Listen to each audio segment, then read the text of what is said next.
Shabbat Shalom. This weekend we study the portion of Lech Lecha and we get acquainted with Abraham. Abraham is maybe the symbol of faith. In our Torah portion appears the very famous verse from chapter 15 verse 6. V'yamen b'Adonai v'chashva lo tzedakah. Abraham believed the Lord and it credited it to him as righteousness. Abraham is mentioned several times in the New Testament as the ultimate believer, as a symbol, as a manifestation of faith. Abraham is mentioned in James, in Romans, in Hebrews as a symbol of faith, and many other places as well. But in our Torah portion, one verse after this, or actually two verses afterwards, God promises this land to Abraham, the land of Israel. And Abraham asks the Lord, how will I know that I will inherit it? Give me a sign. It says, Sovereign Lord, how can I know that I will gain possession of it? That's verse 8. And this question astonishes the rabbis and the commentators of the scriptures. How can Abraham not believe God? How can Abraham ask God, give me a sign? How will I know I will possess it? And they explain that because of his disbelief, he got punished. And two verses after that, we read that the Lord tells Abraham, know for certain that for 400 years your descendants will be strangers in a country not their own, and that they will be enslaved and mistreated there. That's the punishment. That's how they see it. Abraham fell into misbelief, and God punished him so that his children will go 400 years to be slaves in Egypt. Now, before we discard it as untrue, because we know Abraham is a man of faith, a symbol of faith, and it could not be that Abraham did not believe, I want to remind you that Abraham was a real person. Sometimes we read the scriptures and we see our forefathers as superheroes, not as real people. But we have to remember that they were real people with real questions, real doubts, real problems. They were made from the same material that I was made and that you were made. That being said, I still see Abraham as a symbol of faith. And that brings me to look for more explanations. What else could this verse mean? Why were the descendants of Abraham went down to Egypt for 400 years to be mistreated there?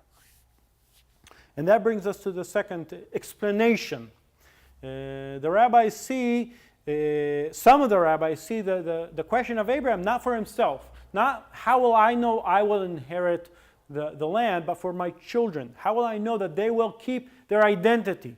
How will I know that they will keep the faith? And I think that's a question for every parent. For every father, he asks that question. How will I know that my kids will remain in faith, will keep their identity? Because it's hard. It's hard growing here in Israel as believers. And I'm sure it's hard everywhere in the world to grow as believers. To teach your children, you're different. You're special. We have a different set of rules, of morals, high standards that we have to keep up to. That we believe in Yeshua HaMashiach. We believe in the scriptures. We believe, no matter what the world tells you, we believe that the scriptures are real, that the Torah is real, that God is the creator of this world. We believe that. You're different. You're different from the world. The world teaches you something else. We're different. It's hard to teach the children that. And how would God keep the identity of the next generation of Abraham, of his descendants? How? So the rabbis answer like this: He will take them down to Egypt for 400 years. Well, they will be mistreated. They will be slaves. Even if they wanted to assimilate, they couldn't. They're slaves. They're separated. They're different. And God promises Abraham they'll go down 400 years.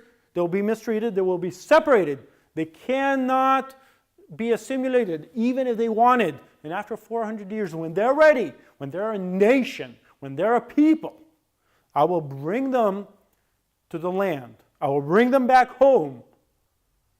And they will be my people, and I will be their God. That's the promise of God to Abraham. That's another explanation. But yet, there's another question in the portion. It says, for the fourth generation, your descendants will come back here, for the sin of the Amorites has not yet reached its full measure. What does that mean? I think there is another explanation here. I think God is warning Abraham, more like also warning us, warning all the readers and the people that study the Torah.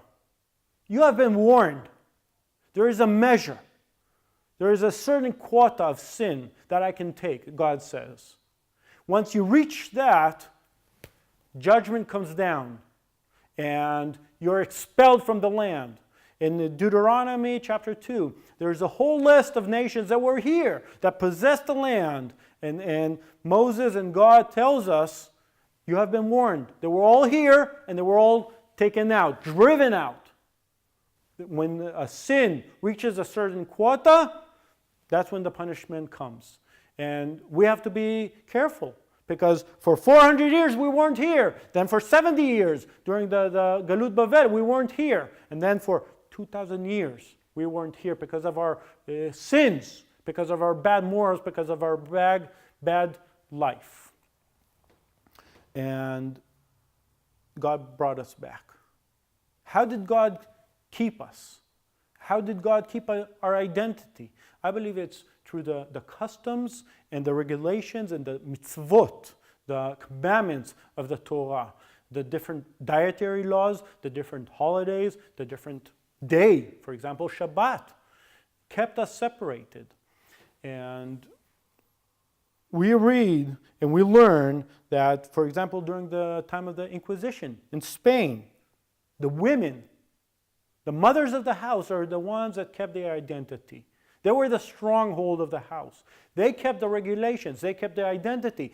They kept and lit the Shabbat candles. Even if they did it in hidden in a cabinet, they still did it. They are the ones that kept their identity.